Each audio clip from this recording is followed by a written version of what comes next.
Nós estamos muito felizes. Tivemos um retiro muito abençoado. Quem foi aqui para o retiro?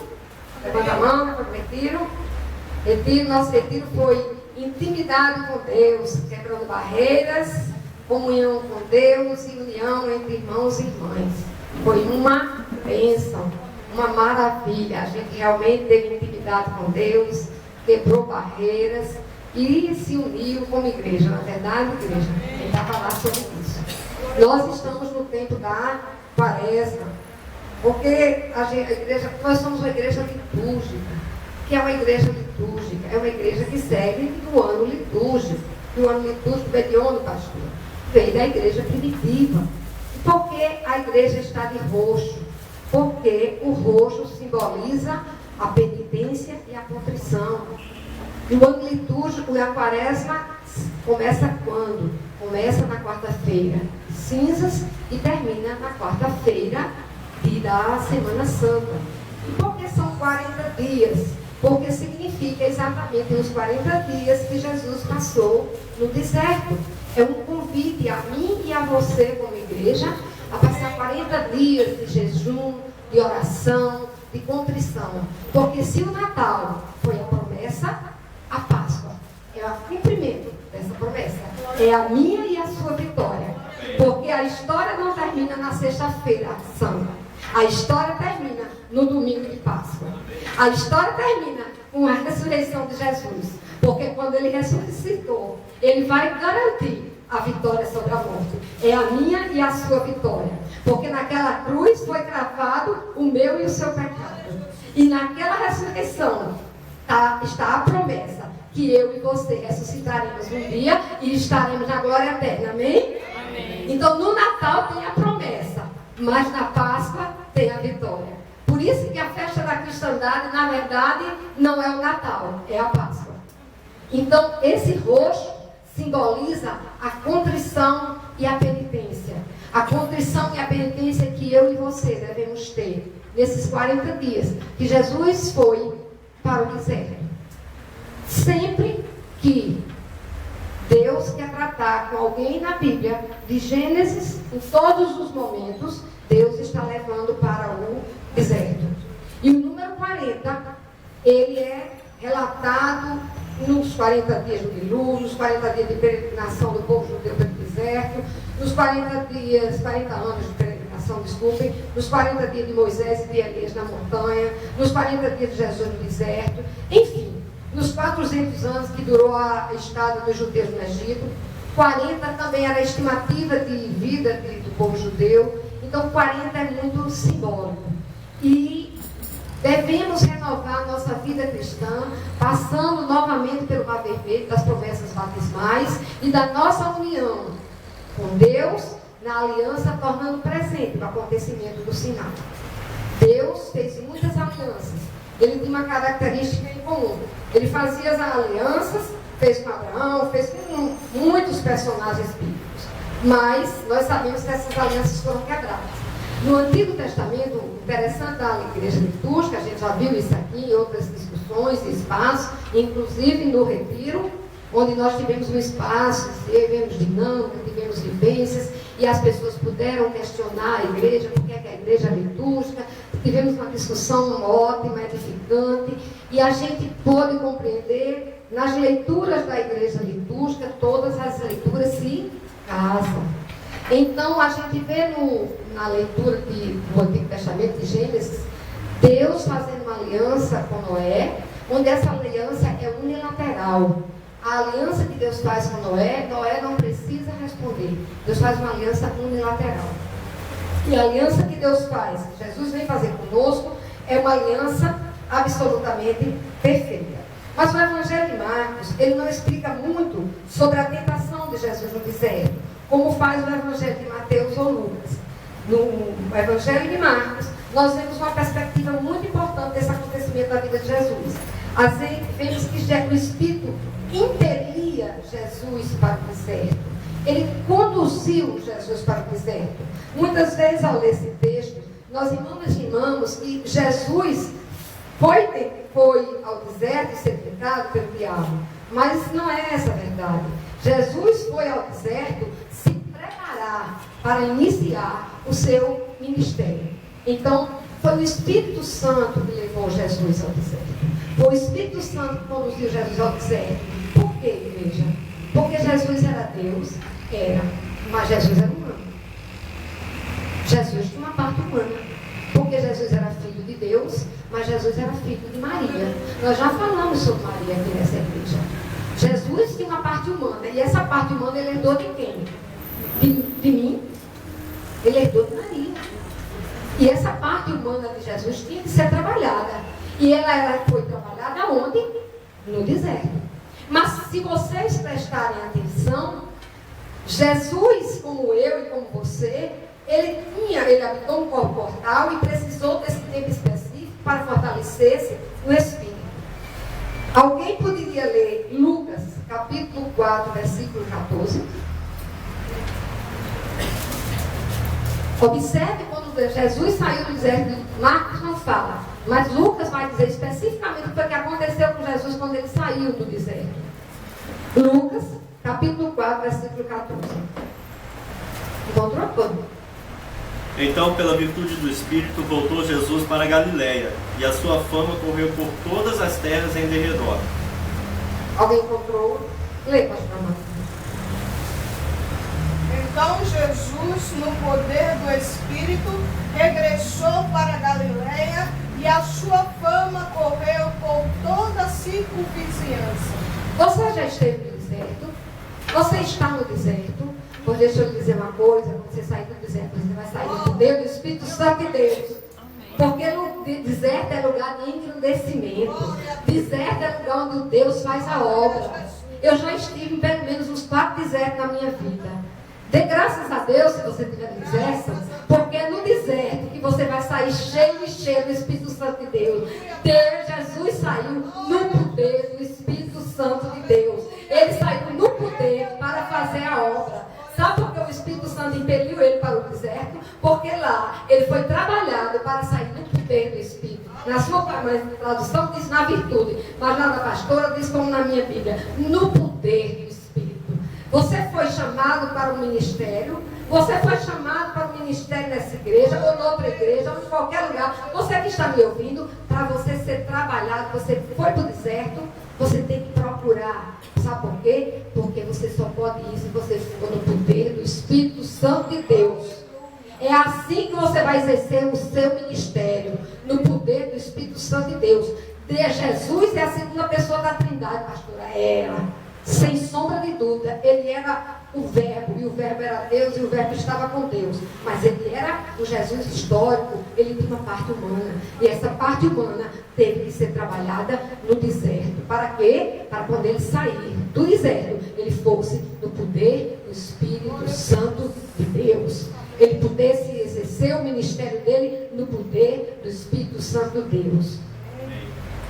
Você, se nunca teve esse momento, separe para o Senhor um momento específico em sua vida e se encha do Espírito. Se você não consegue permanecer firme no Senhor, talvez seja essa uma opção interessante. Vale mais entrar no reino e perder todas as outras coisas do que ganhar o mundo inteiro e perder o reino. Se encha do Espírito.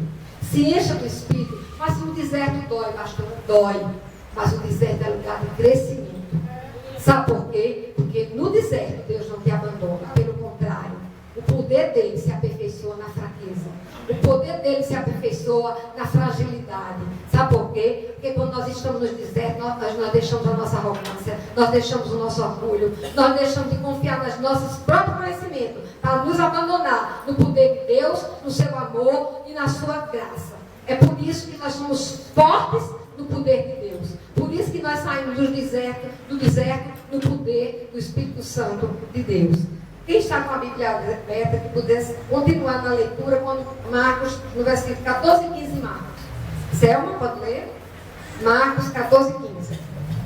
Depois de João ter sido preso, foi Jesus para a Galiléia, pregando o Evangelho de Deus, dizendo: o tempo está cumprido e o reino de Deus está próximo. Arrependei-vos e crede no Evangelho. João pregava na Judéia, pregava em Jerusalém. Jesus não foi para Jerusalém. que era o centro, que era o local ideal. Jesus foi pregar, minha gente, na Galileia, que era um lugar de gente pobre, humilde e sem graça. Sabe por quê?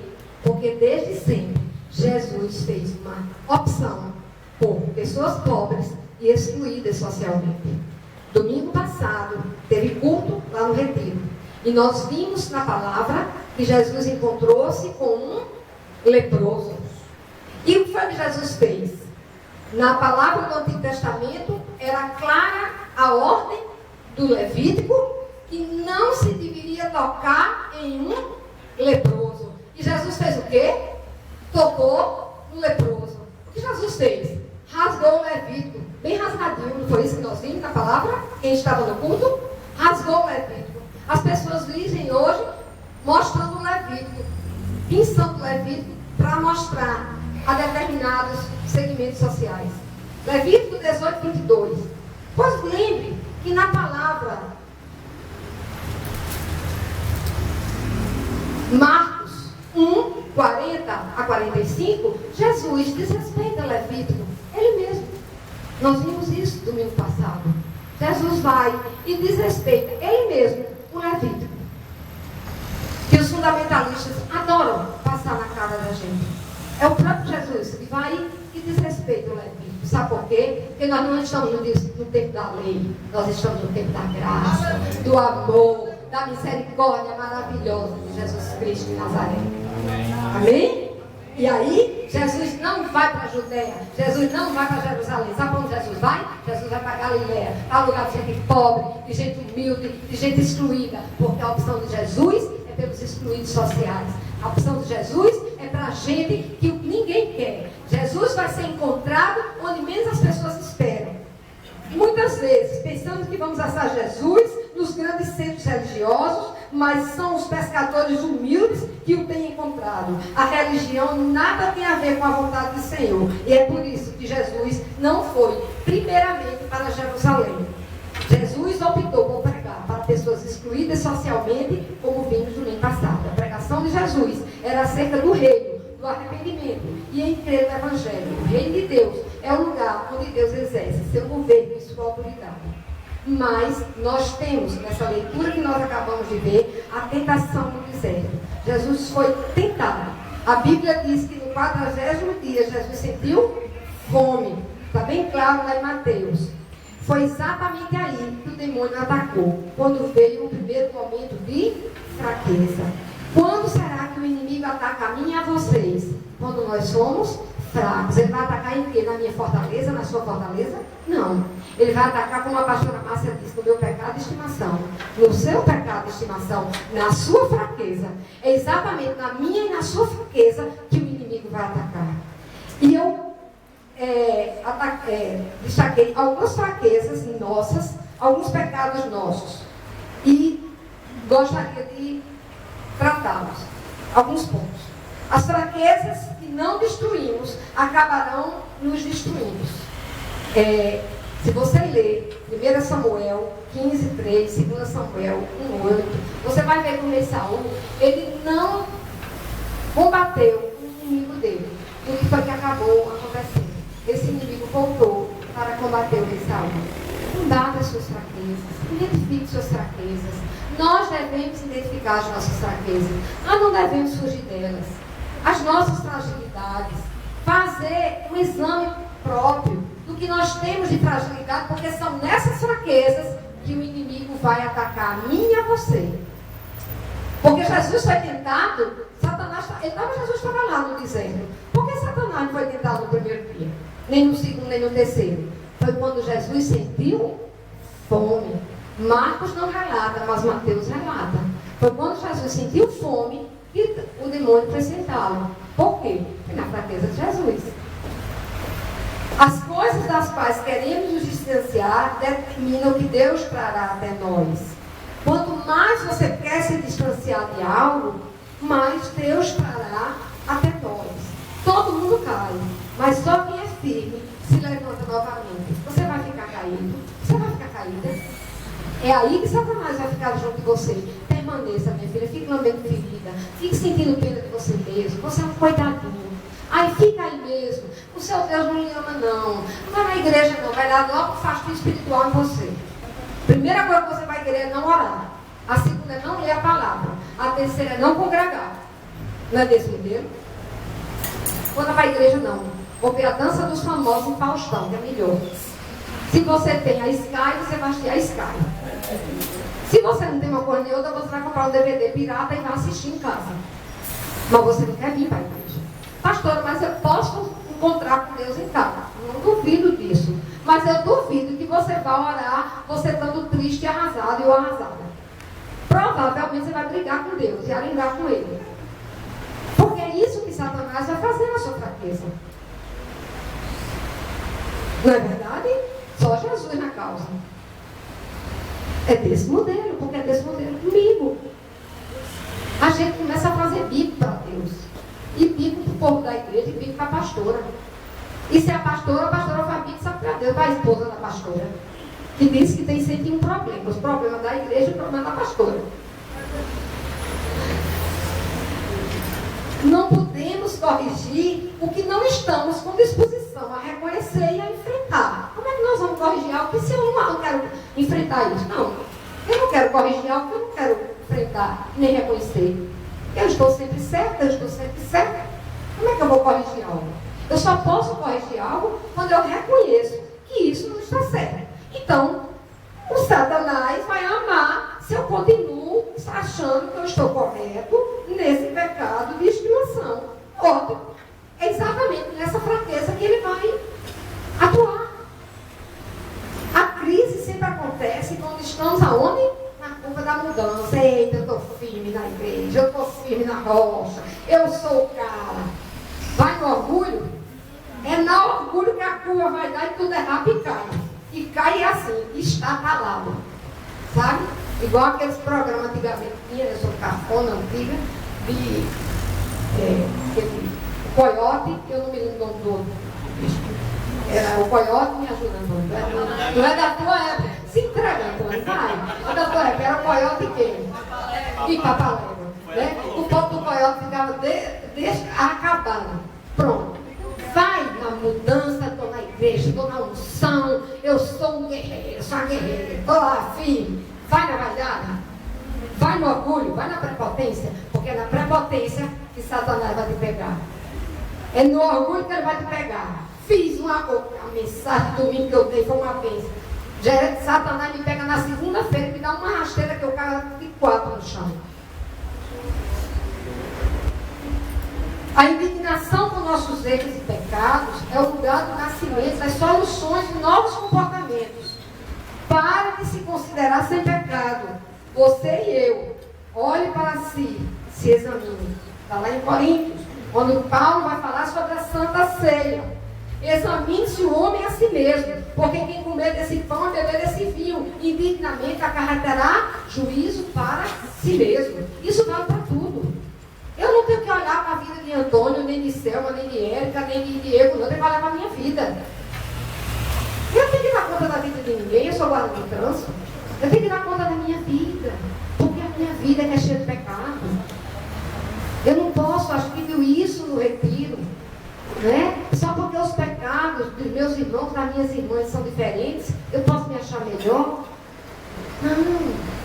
Eu tenho que melhorar os meus. Não podemos mudar o que toleramos.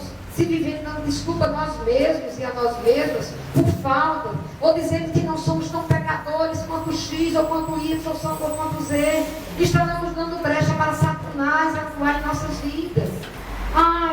Eu sou pecadora, mas não sou tão pecadora quanto a minha irmã Selma, não. Ela não é pecadora porque porque o pecado dela é esse.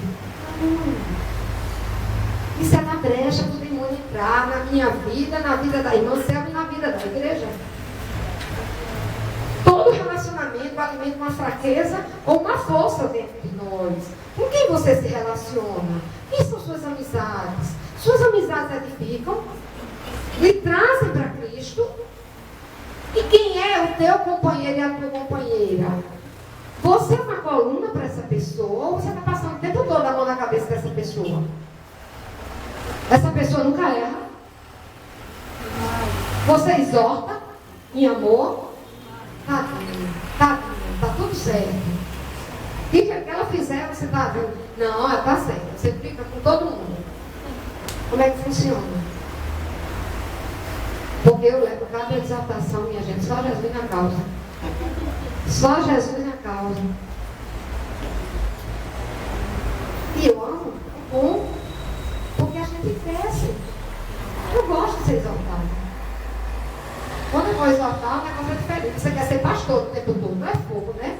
A gente recebe a exaltação, não vai ser exaltado. Você quer ser pastor o tempo todo, eu não pode não. Eu só posso ser exaltada, mas na hora de exaltar eu não posso. Jesus nos convida a arrependermos e crer no Evangelho. O termo grego para arrependermos é metanoia. Quer dizer, mudança da maneira de pensar, mudança de atitude, sentimento de pesar pelo passado e tomar novo rumo para o futuro. Isso é feito em duas instâncias. Primeiro, arrepender-nos dos pecados cometidos. Depois, rejeitarmos o viver mundano de outrora, da corrupção, da malícia do mundo. Eu postei essa semana, acho que foi o pastor do Prédio Central não fez. A gente é cristão, a gente não tem que se isolar do mundo, não. A gente tem que viver no mundo, mas a gente tem que viver no mundo dando sal e sabor ao mundo. A gente tem que estar no mundo fazendo a diferença no mundo. A gente estava lá no retiro e de repente a gente olhou o pessoal da casa vizinha que estava com um paredão, tocando tudo quanto era pagode, forró, uma perreira. E ligaram o som e estava todo mundo que era no primeiro andar, estavam no primeiro andar, estavam embaixo, ouvindo louvor, ouvindo a gente dançar no Espírito. Não foi assim, igreja? Ouvindo a palavra. E no final, a gente estava cumprimentando, então a gente estava tocando para eles a música que a gente cantou para vocês, Patrícia e Rafael, estava falando para eles, e eles recebendo a paz de Cristo da gente, e eu sei que a palavra que eles ouviram não voltou para vazia, porque a palavra de Cristo diz, a palavra do Senhor diz, que essa palavra não volta vazia, ela é como espada de dois gumes, separa medula e espírito. Então ela não voltou vazia, aquela palavra que foi dita naquele retiro, que aquelas pessoas ouviram por causa da caixa de som, elas ouviram o louvor, essa palavra não voltou vazia, eles ouviram a palavra. Então a gente foi para ali, desligaram o som e ficaram ouvindo louvor, ouvindo a palavra, vindo a alegria da gente, a gente estava embriagado, sabe o quê? A presença do Espírito Santo de Deus. A gente tomou o quê? Nem refrigerante, a gente tomou um suco, só Jesus na cara. Mas glória a Deus, foi o que o dinheiro deu para comprar. Nem refrigerante a gente tinha direito. Mas a gente tomou um refrigerante, um pó, que só Jesus a gente tomou pela fé. Não foi não, irmã Selma? A irmã Selma foi a coordenadora geral do retiro. E eu e Érica fizemos as compras. Altamente econômica, as duas escolhemos que suco lá, que ninguém sabia o sabor. O prêmio do retiro descubra o sabor desse suco. Ninguém sabia o sabor. Era um sabor indecifrável. Mas elas duas decidiram, Selma e a Lúcia descobriram um gelo. Compraram os pacotes de gelo, deitaram no suco e a gente tomava muito gelo, aí descia tudo e a gente virava um tipo um picolé e a gente tomava gelo. Então, a gente foi fazer diferença naquele lugar. A gente foi fazer diferença naquele lugar. Não é verdade? A gente foi fazer diferença ali. Aquelas pessoas desligaram o som e ficaram para ouvindo a palavra, ouvindo louvor e vendo que a gente não precisava tomar cachaça, tomar cerveja, tomar rum, tomar uísque, tomar nada. A gente precisava tomar, sabe o quê? A graça, o amor, a misericórdia, a unção de Deus. 4 dias da unção de Deus na vida da gente. Então, é como fazer uma conversão em sua vida, buscando sempre o lugar que o reino de Deus deve ter na sua vida, que é o primeiro lugar. Busca em primeiro lugar o reino de Deus e a sua justiça, e as demais coisas nos serão dadas por acréscimo. Que nossa quaresma nós possamos ter dias de penitência e contrição, para aumentarmos nossa intimidade e comunhão com Deus e nossa união entre irmãos e irmãs. É o que eu desejo a cada pessoa aqui, a cada família representada e a essa igreja. Que ela cresça em unidade, que ela cresça espiritualmente, que ela cresça. Lembrando que nós tiramos o propósito do retiro. Começarmos com jejum, que deve ser. Nós não somos tradicionais. Quem opta pelo jejum tradicional, faça o jejum tradicional. Quer fazer o jejum Daniel, faça o jejum Daniel. Eu sei qual é o meu jejum. Me afastar de tudo que se chama doce. Porque eu sou uma formiga. Né? E falar de doce, até um pote de açúcar eu não posso ter. Cocada, pudim, tudo que for doce é uma coisa horrível para mim. Então realmente está sendo uma luta, um sacrifício tremendo. Mas que a gente tome essa palavra no coração, que Deus está conosco, que Jesus, para se preparar para o ministério dele, ele teve que ir ao deserto. Se você está no deserto, Deus vai trabalhar na sua vida. E se você, quando sair desse deserto, você vai sair no poder do Espírito Santo de Deus. Dê graças a Deus. Deus é contigo, Deus é comigo. Mas que a gente sempre faça uma opção.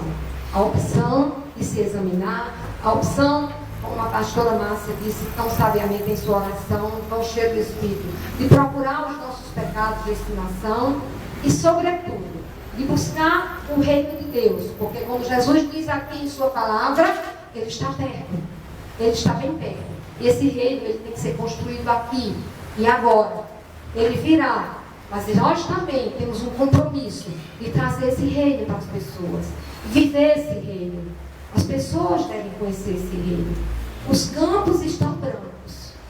Mas o que é que eu e você estamos fazendo para levar essa palavra para as pessoas? Tem pessoas onde eu estava com as minhas insônias, era quase a hora da manhã, um rapaz entrou no Face.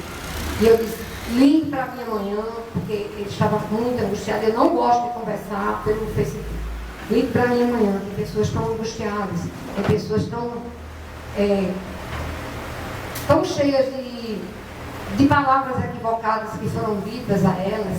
E nós somos as pessoas que Deus levantou para dizer que essas palavras não são corretas, que existem outras palavras, que essa Bíblia ela é uma libertação e não uma prisão. Mas nós só podemos fazer isso se nós nos apoderarmos do conhecimento. Não é verdade?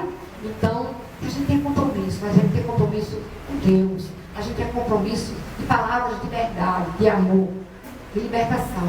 E a gente só pode fazer isso se a gente tiver penitência, se a gente tiver contrição. É tempo de quaresma, é tempo de Jesus ressurreto, é tempo da gente se dedicar de corpo e alma a propagar essa palavra, porque Jesus veio para nos dar liberdade. Jesus não veio para tirar a nossa inteligência, a nossa capacidade de dizer as boas novas do Evangelho. Amém? Amém.